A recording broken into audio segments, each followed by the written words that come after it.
Shalom, saya Simon Ativenti Marcelinus Gula.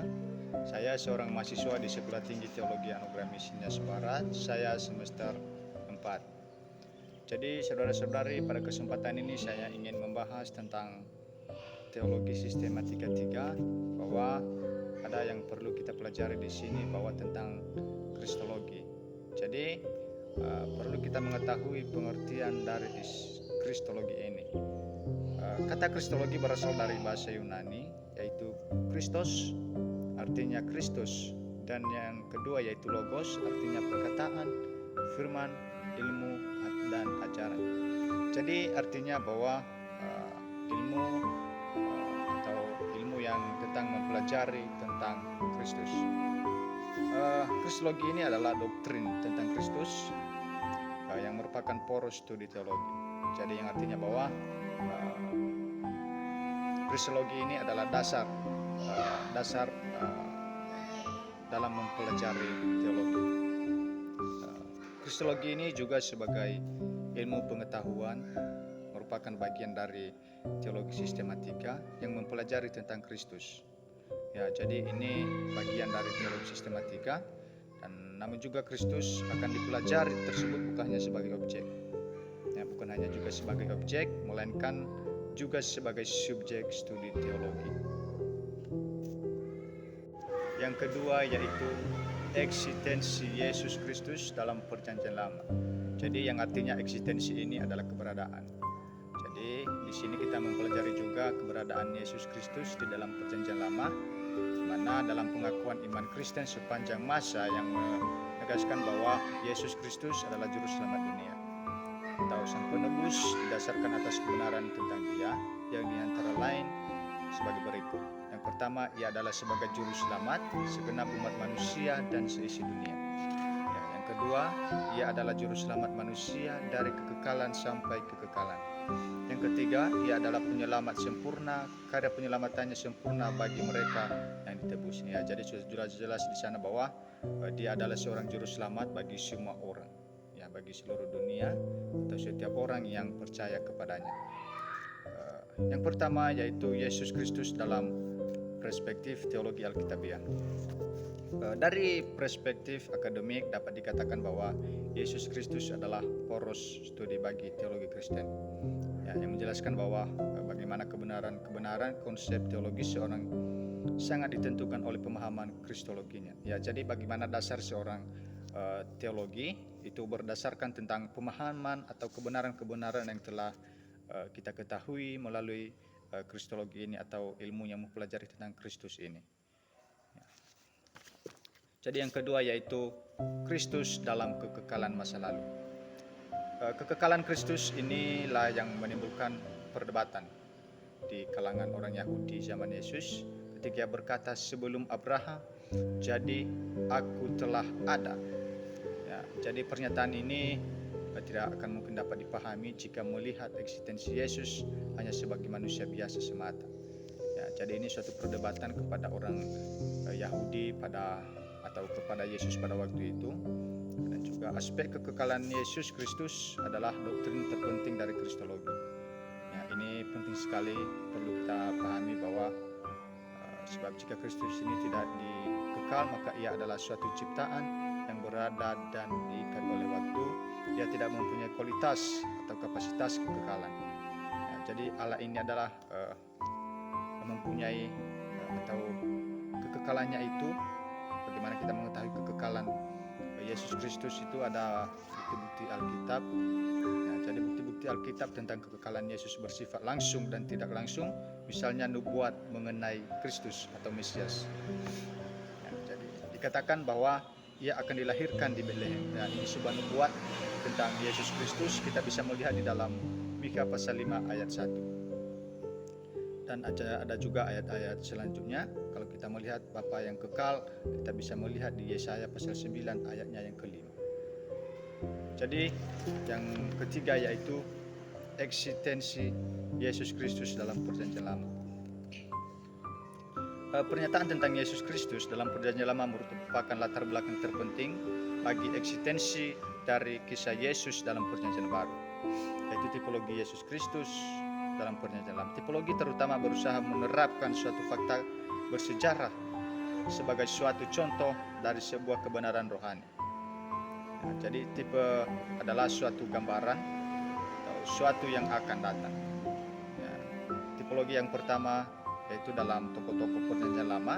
Ada beberapa tokoh-tokoh di sini, yaitu yang pertama Harun, di mana surat Ibrani memberikan dasar yang kokoh untuk mempercayai bahwa Harun adalah tipologi dari Yesus Kristus, di mana sebagai seorang iman Harun dipanggil mengemban jabatan yang suci. Bagaimana Kristus sebagai Harun? Ibrani pasal 5 ayat 4 sampai ayat yang ke-6. Harun dipanggil pelayanan di bumi, Yesus pelayan di surga. Ibrani pasal 8 ayat 1 sampai yang ke-5. Harun melayani perjanjian yang lama, sedangkan Yesus melayani di perjanjian baru. Jadi kita melihat di sana bahwa Harun sebagai iman adalah gambaran Yesus Kristus, bagaimana Harun ini adalah seorang iman di dalam perjanjian lama dan seorang imam di perjanjian lama, dan Yesus Kristus adalah gambarannya atau Harun ini adalah gambaran Yesus Kristus di dalam perjanjian lama. Dan ada juga selanjutnya tipologi yang lain, ada Habel, dan yang ketiga Adam, Daud, Ishak, Yusuf, dan Yosua. Jadi bagian B tipologi Yesus Kristus dalam peristiwa perjanjian lama.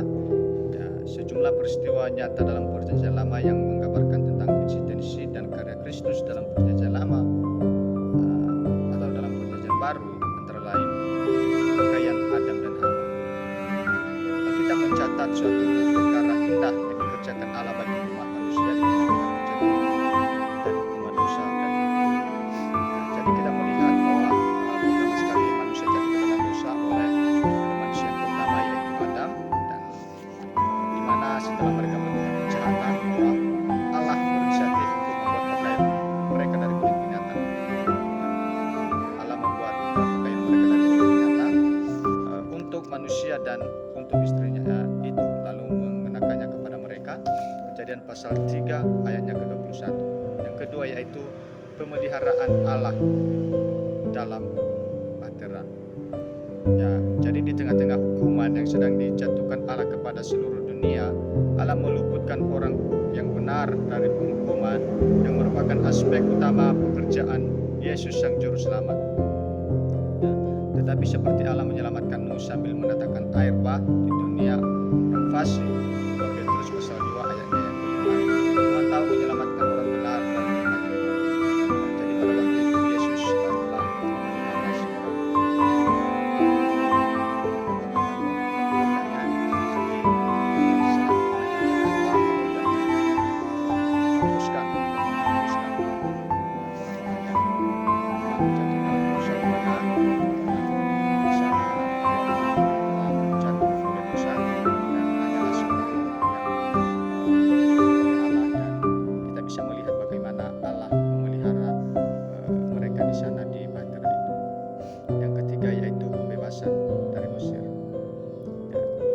seluruh lukisan tentang Israel dibebaskan dari Mesir, dibawa melalui padang gurun ke tanah perjanjian. Itu sumber utama tipologi dan lukisan yang menggambarkan pekerjaan keselamatan dari Kristus.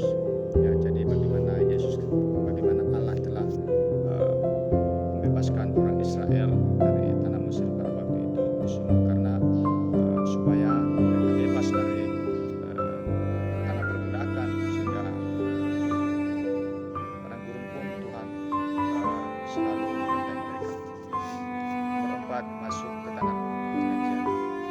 Setelah menyeberangi laut, terbelah melalui air laut yang terbelah, menggambarkan kematian Kristus sebagai jalan kemenangan dalam pintu masuk untuk menikmati harta rohani dalam kekayaan dan hikmat Allah. Melainkan Tuhan yang adalah Kristus sendiri berjalan di depan umat Israel, dan oleh kuasanya mereka memperoleh kemenangan. Dan orang-orang percaya memiliki harta rohani dalam Kristus oleh kematiannya dan oleh kuasa Allah. Sekarang bagi nomor 4, Yesus Kristus dalam nubuat perjanjian lama. Nubuat Kristus ini dalam perjanjian lama dikenal dengan istilah nubuatan Mesias, yaitu berita yang diberitakan oleh Allah melalui para nabi yang juga disebut sebagai manusia Allah atau hamba Allah, tentang pribadi Kristus dan peristiwa yang dialaminya. Ya, jadi kitab Kejadian sampai Maliaki dipenuhi dengan pengharapan akan kedatangan Mesias. Dalam Perjanjian Lama menubuatkan tentang eksistensi Yesus yang digenapi dengan sempurna dalam Perjanjian Baru. Yang pertama yaitu nubuat tentang kelahiran. Ya, jadi nubuatan tentang kelahiran ini, Kristus merupakan nubuat yang cukup jelas dalam Perjanjian Lama. Tempat kelahirannya jelas dinubuatkan dalam Mikha pasal 5 ayat yang ke-1. Ya, jadi kelahirannya akan merupakan suatu tanda. Kita bisa melihat dalam Yesaya pasal 7 ayatnya yang ke-14, Yesaya pasal 9 ayatnya yang ke-5. Jadi yang kedua yaitu nubuat tentang pribadi dan karya Kristus. Bagaimana karya Kristus ini? Kalau kita melihat di dalam Kejadian pasal 3 ayat 15 menubuatkan tentang kemanusiaan Kristus juru selamat yang akan datang. Ya, jadi sudah jelas bahwa di dalam Kejadian pasal 3 ayat 15 sudah dinubuatkan tentang Yesus Kristus ini adalah sebagai juru selamat yang telah datang ke dunia. Nomor 3 yaitu nubuat tentang penderitaan dan kematian Kristus. Bagaimana tentang nubuat penderitaan Kristus ini? Mazmur pasal 12 ayat 22 ayatnya yang 1 sampai seterusnya, dan Yesaya pasal 53. Ya, jadi bagaimana dengan penderitaan Kristus ini? Ia akan dipukuli dengan kejam, tertikam oleh karena pemberontakan kita, dan diremukkan oleh karena kejahatan kita. Dan penderitaannya memberikan keselamatan dan kesembuhan. Yesaya pasal 53 ayat 5. Jadi dengan kematian Yesus Kristus ini atas seorang yang telah dinubuatkan seorang penyelamat, dan dia akan memberikan kesembuhan dan memberikan keselamatan kepada orang yang percaya oleh kematiannya atau kepada pribadi Yesus Kristus. Yang ketiga, yang keempat yaitu nubuat tentang kebangkitan Yesus. Ya, Mazmur pasal 16 ayatnya yang ke-10 tunjukkan kepada kebangkitan Yesus Kristus. Bagaimana Petrus mengutip nats ini dalam khotbahnya pada hari Pentakosta pada saat itu. Nats ini secara khusus berbicara tentang Kristus, bukan Daud. Kisah para Rasul pasal 2 ayatnya yang ke-25 sampai 21. Kisah Rasul pasal 13 ayat 34 sampai 37. Ya, jadi bagaimana tentang kebangkitan Yesus Kristus pada waktu itu. Dalam Perjanjian Baru juga berulang kali dinubuatkan tentang kebangkitan Kristus ini secara langsung, dan Yesus sendiri menunjukkan lengkapnya nubuatan kebangkitan itu. Matius pasal 12 ayatnya 34 sampai 40, dan Matius pasal 17 ayat 9 ayat 23, dan bahkan Yesus sendiri pernah mengatakan tentang kebangkitannya ini. Jadi demikian saja tentang Yesus Kristus dalam nubuat Perjanjian Lama ini. Selanjutnya itu gelar-gelar Yesus dalam Perjanjian Lama. Gelar-gelar ataupun sebutan yang dikenakan pada diri Allah dalam Perjanjian Lama dengan digunakan dalam Perjanjian Baru. Gelar-gelar itu adalah, ya, jadi di sini ada beberapa gelar-gelar tentang Yesus dalam Perjanjian Lama. Yang pertama bahwa Yesus Kristus, ya, Yesus Kristus atau Yahweh. Yang kedua, Yesus Kristus sebagai Elohim. Ketiga, Yesus Kristus sebagai Adonai atau Tuhan. Jadi penggunaan sebutan ini mempunyai dua implikasi, yaitu kata Adonai digunakan untuk menjelaskan tentang Tuhan atau yang ilahi. Yang kedua, istilah ini juga digunakan untuk menjelaskan tentang Tuhan, yaitu yang manusiawi. Selanjutnya bagian C, eksistensi Yesus Kristus dalam Perjanjian Baru. Jadi telah dibahas sebelumnya bahwa penyataan Yesus Kristus dalam Perjanjian Lama adalah membuktikan praeksistensinya sebagai pribadi yang kekal, anak Allah dan anak manusia, Mesias yang menyatakan Allah kepada umat manusia. Pemberitaan Perjanjian Lama dan Perjanjian Baru menunjuk pada Yesus sebagai pusat dan keseluruhan rencana Allah yang kekal. Ya, jadi ada yang perlu kita pelajari di sini, yaitu yang pertama, inkarnasi Yesus Kristus.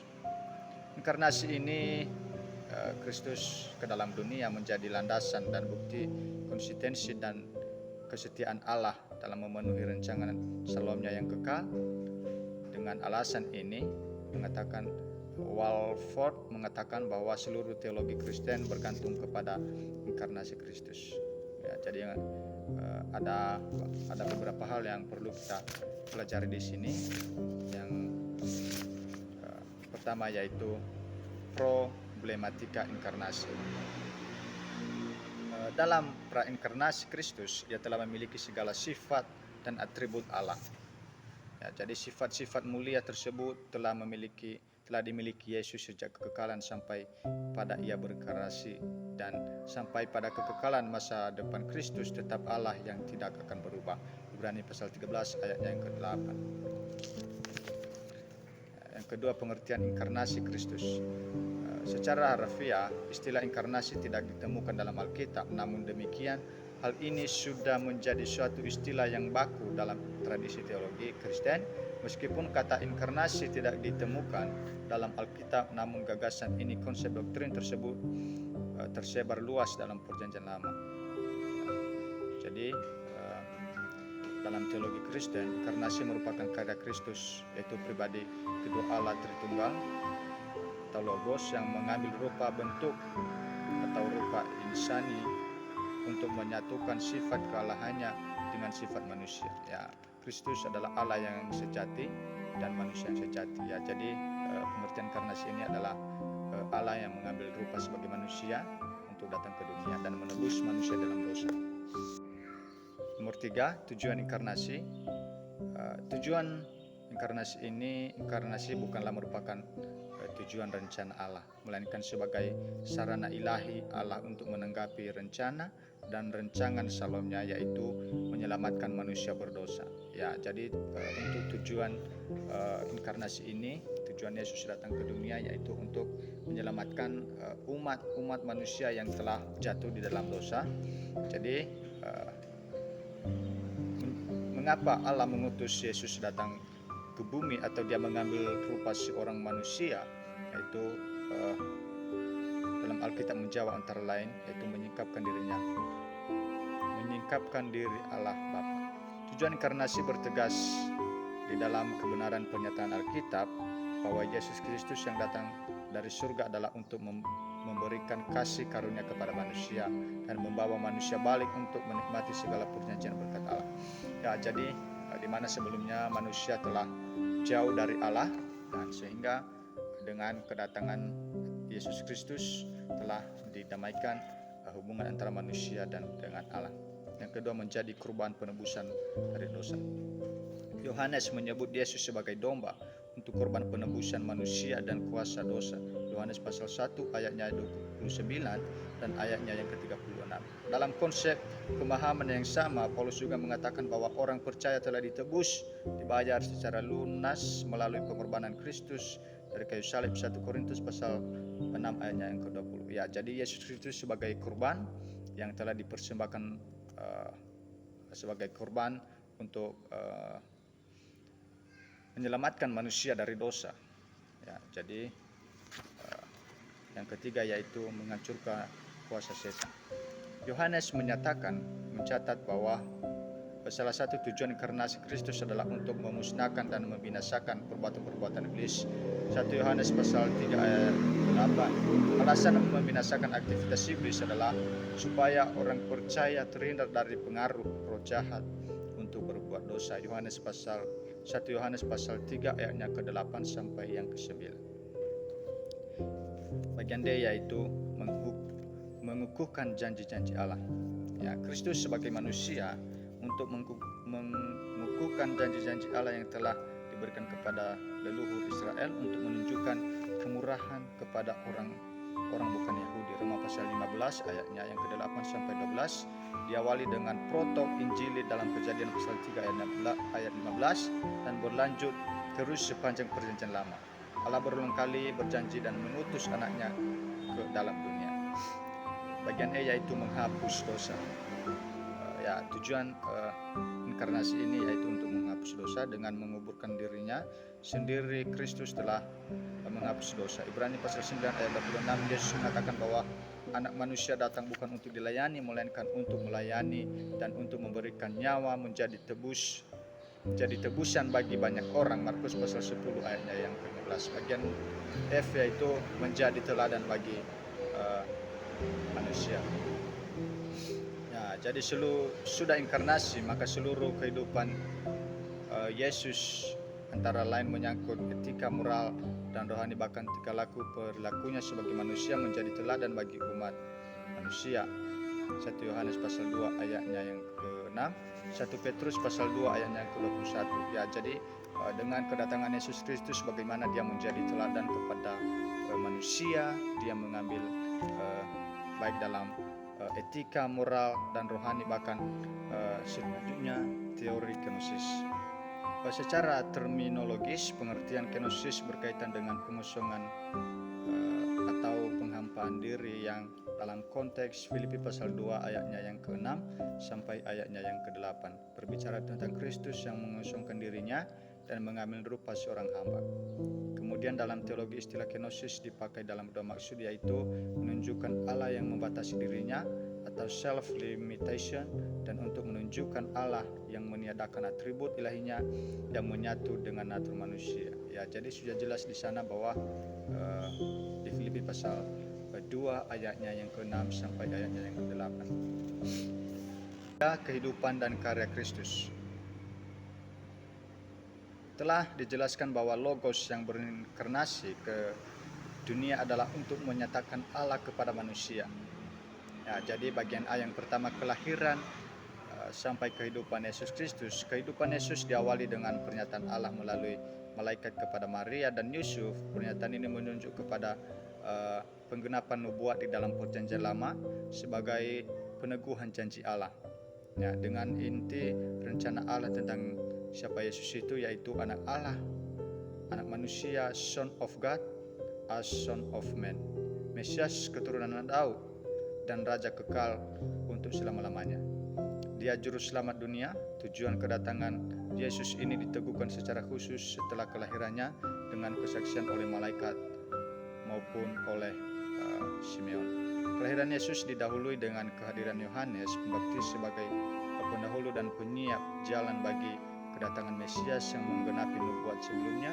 Di Lukas pasal 2 ayat 67 mengatakan, ketika mereka di situ, tibalah waktunya bagi Maria untuk bersalin, dan ia melahirkan seorang anak laki-laki, anak yang sulung, lalu dibungkusnya dengan lampin dan dibaringkannya dalam palungan. Ya, jadi di dalam kitab Lukas ini laporkan menyingkapkan kebenaran azasi tentang Yesus, yaitu bahwa Yesus terlahir sebagai manusia atau mengambil natur manusia melalui proses manusiawi untuk hidup sebagai manusia untuk keselamatan manusia berdosa di bumi. Bagian B yaitu kematian pengorbanan Kristus. Kematian Kristus adalah puncak dari keseluruhan penderitaannya dalam karya penyelamatan manusia berdosa. Ya, jadi kematian ini adalah pusat dari seluruh penderitaannya, sehingga ia mati dari penderitaan sebelumnya yang telah dialami, sehingga dia mati di atas kayu salib. Dan ada beberapa hal yang perlu dipahami seputar kematian Yesus Kristus ini. Yang pertama, dia disalibkan tanpa bersalah. Hukum Yahudi tidak dapat dibuktikan kesalahan Yesus. Yang kedua, kematian disertai tanda-tanda ajaib, yaitu kegelapan meliputi seluruh daerah itu. Tabir bait Allah terbelah, terjadi gempa, kubur-kubur terbuka, dan lain-lain. Yang ketiga, kematian menunjukkan ketaatannya kepada Bapa dalam melaksanakan kehendaknya. Ya, jadi dengan kematian Yesus Kristus ini ada yang perlu kita mengetahui tentang implikasi dari kematian Yesus sebagai kurban, menyentuh aspek teologis yang utuh sebagai berikut, yaitu yang pertama, kurban pendamaian atau pemulihan. Yang kedua, kematian Kristus, kurban pengganti sukarela. Dan juga ada beberapa tokoh yang mengatakan bahwa terdapat lebih kurang 5 jenis korban yang harus dipersembahkan oleh bangsa Israel supaya hidup mereka berkenan kepada Allah selama dalam pengembaraan padang gurun. Jenis korban tersebut adalah kurban bakaran, yang kedua kurban santapan, C kurban pendamaian, bagian D kurban penghapus dosa, bagian E kurban penghapus salah. Ya, jadi dengan kematian Yesus Kristus adalah suatu tindakan sukarela daripadanya untuk mengganti atau untuk menghapus dosa dari manusia, menghapus dosa-dosa manusia. Ia dengan sukarela menanggung dosa dengan segala akibatnya, menanggung hukuman atas dosa manusia dengan pengampunan serta mengalami pemulihan hubungan dengan Tuhan. Ya, jadi yang ketiga yaitu pengorbanan Kristus adalah jalan pendamaian. Yang keempat, kematian Yesus Kristus, karya penebusan. Selanjutnya bagian C tentang kebangkitannya. Ya, jadi tentang kebangkitan Yesus Kristus adalah salah satu kebenaran dasar dari iman Kristen. Kebenaran ajaran ini hanya ditemukan dalam Alkitab, tidak ditemukan dalam ajaran agama manapun dalam dunia ini. Ya, Alkitab menegaskan bahwa jika Kristus tidak dibangkitkan, maka sia-sialah kepercayaan kita sebagai orang percaya, dan kamu dan kita masih hidup dalam dosa. 1 Korintus pasal 15 ayatnya yang ke-17. Kebangkitan Yesus lebih dari sekedar ia bangkit dari antara orang mati, tetapi juga kebangkitan itu lebih merupakan kenyataan bahwa dalam natur manusia, baik tubuh maupun jiwa, diperbaharui kembali dalam keadaan kekuatan dan kesempurnaan yang mula-mula, bahkan dinaikkan pada derajat yang lebih tinggi ketika tubuh dan jiwa itu disatukan kembali dalam organisme yang hidup. Jadi Alkitab memaparkan sejumlah bukti tentang kebangkitan Yesus, antara lain penampakannya pada waktu kebangkitan di bukti otentik sejarah. Matius pasal 28 ayatnya yang ke-24 melaporkan bahwa pengawal kubur itu melihat seorang malaikat mengulik batu menutup kubur. Oleh saran iman besar, serdadu membuat berita palsu bahwa mayat Yesus dicuri. Jadi penampakan pertama Kristus adalah kepada Maria Magdalena, Yohanes pasal 20 ayatnya yang 11 sampai ke-17, Markus pasal 16 ayat 9 ayatnya sampai ayatnya yang ke-11. Jadi ada beberapa bukti-bukti selanjutnya. Penampakan kedua adalah kepada perempuan-perempuan lain yang sedang berjalan kembali ke kubur dan melihat Kristus di tengah jalan. Matius pasal 28 sampai 9. Bagian D yaitu kenaikan. Kenaikan Kristus ke surga adalah penting dalam mempelajari kristologi, sebab kenaikan itu adalah langkah kedua dalam pemulihan Kristus yang dimulai pada kebangkitannya. Selain itu juga kenaikan menggenapi nubuatnya sendiri dalam Lukas pasal 9 ayatnya yang ke-51 dan Yohanes pasalnya yang ke-6 ayat 62. Yesus naik ke surga dengan tubuh kebangkitan yang disaksikan oleh para muridnya. Jadi ada beberapa tujuan kenaikannya adalah untuk menjadi pelopor. Ibrani pasal 6 ayatnya yang ke-20, sebab hanya dialah yang berasal dari surga dan tahu jalan ke surga. Yohanes pasal 3 ayatnya yang ke-15. Yang kedua, kemudian di surga ia menyediakan tempat bagi umat-umatnya atau bagi orang percaya. Yang ketiga, dia menyatakan dirinya di hadapan Bapa demi umatnya. Yang keempat, dengan kenaikannya dan kedudukannya di sebelah kanan Bapa, meneguhkan orang percaya untuk datang ke hadiratnya dengan keberanian. Ibrani pasal 4 ayat 14 sampai ayat 16. Selanjutnya ia memberi jaminan kehidupan yang kekal. 2 Korintus pasal 5 ayat 1 sampai ayat yang ke-8. Selanjutnya menyatakan pemeliharaan atas anak-anaknya. Efesus pasal 1 ayatnya yang ke-22. Ya, jadi dengan demikian bahwa sudah jelas bahwa jika manusia hendak memiliki penebusan yang sempurna, maka tidak boleh berhenti pada kematian Yesus. Meskipun hal itu amat sangat penting, kenaikan Yesus juga peristiwa sejarah yang sangat menentukan bagi langkah iman orang percaya. Sekarang bagian D, nama-nama kemanusiaan dan keilahian serta jabatan-jabatan Kristus. Nama-nama Kristus ini pada umumnya dalam kultur masyarakat Yahudi, nama ya orang cenderung dihubungkan dengan arti dan makna tertentu. Demikian juga sedikit nama gelar yang telah dianugerahkan kepada Kristus berkaitan dengan peran dan pekerjaannya. Yesus di dalam karyanya di bumi menggunakan beberapa nama yang menegaskan identifikasi persoalannya sebagai manusia sejati dan Allah sejati, dan sekaligus memberitahukan tentang misi dia diembannya. Oleh sebab itu Maka nama-nama yang dikenakan kepada Yesus selalu mempunyai makna yang penting untuk dipahami. Yang pertama yaitu Yesus. Secara etimologis, nama Yesus berasal dari kata kerja bahasa Ibrani Yasa, artinya menyelamatkan. Ya. Yang kedua yaitu Kristus. Nama Kristus adalah nama jabatan yang melekat pada Yesus yang setara dengan predikat Mesias dalam Perjanjian Lama. Istilah Mesias berasal dari kata Ibrani Masyiah, artinya yang diurapi. Yang ketiga yaitu Tuhan. Nama lain yang dikenakan kepada Yesus adalah Tuhan. Kita bisa melihat dalam Lukas pasalnya yang kedua ayatnya yang ke-11, yang dalam bahasa Yunani-nya adalah Kurios, artinya Tuhan.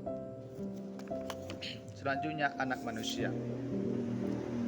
Anak manusia ini atau Yesus memakai istilah anak manusia dan anak Allah untuk dirinya sendiri. Istilah anak manusia dalam terjemahan Yahudi adalah ho huiostou anthropo. Dalam terjemahan Ibrani disebut ben Adam, yang menunjukkan pada keadaan individu seorang. Yeskiel pasal 2 ayatnya yang ke-1, atau keberadaan manusia secara umum. Mazmur pasalnya 8 ayatnya yang ke-4. Yesus sendiri memakai istilah anak manusia untuk dirinya sendiri sebanyak 80 kali dalam keempat Injil tersebut. Selanjutnya yaitu anak Allah. Sebutan anak manusia, Yesus juga sering menggunakan istilah anak Allah.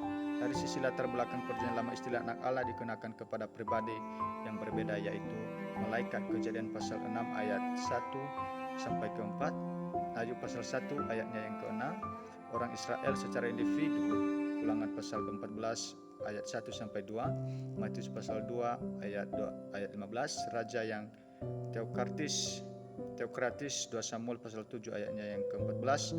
Dalam Perjanjian Lama pengakuan Yesus sebagai anak Allah, yaitu bagian yang pertama langsung dari surga, Markus pasal 1 ayatnya 11, ayatnya yang ke-9, pasalnya yang ke-9 dan ayatnya yang ke-7. Kedua, Petrus mewakili para murid. Nomor 3, peristiwa perwira Romawi, Markus pasal 15 ayatnya ke-39. Sebutan anak Allah ini menunjuk pada keilahian Yesus, bahwa dia adalah Allah yang sejati dalam ketritunggalan yang kekal bersama Allah dan Roh Kudus. Selanjutnya kemanusiaan Kristus. Kendati pun Injil Yohanes menekankan bahwa berita keilahian Kristus, namun Injil juga mengetengahkan penjelasan yang kemanusiaannya. Yang pertama yaitu lahir secara manusia. Kita bisa melihat dalam Lukas pasal 1 ayatnya yang kedua. Selanjutnya memiliki sifat dan perasaan seperti manusia. Yesus memiliki sifat dan kelemahan manusia. Karena perjalanan dan misi pelayanan yang terlalu jauh, maka Yesus mengalami keletihan secara fisik. Yohanes pasal 4 ayatnya yang ke-6. Selanjutnya memiliki keterbatasan manusia. Anak manusia tidak tahu tentang hari kedatangannya. Matius pasal 24 ayatnya yang ke-36 merupakan hal yang ironi jika Yesus sebagai pribadi omniscient namun memiliki keterbatasan dalam memahami segala sesuatu. Tentang ketidaktahuan Yesus ini, Ria menjelaskan dua hal penting, yaitu pertama, bahwa urusan ilahi mengenai hari kedatangan Tuhan merupakan rancangan yang kehendak Bapa, bukan rencana pekerjaan manusia. Selanjutnya memiliki kelemahan manusia. Yesus berseru saat dia di atas kayu salib, Eli Eli lama sabachthani.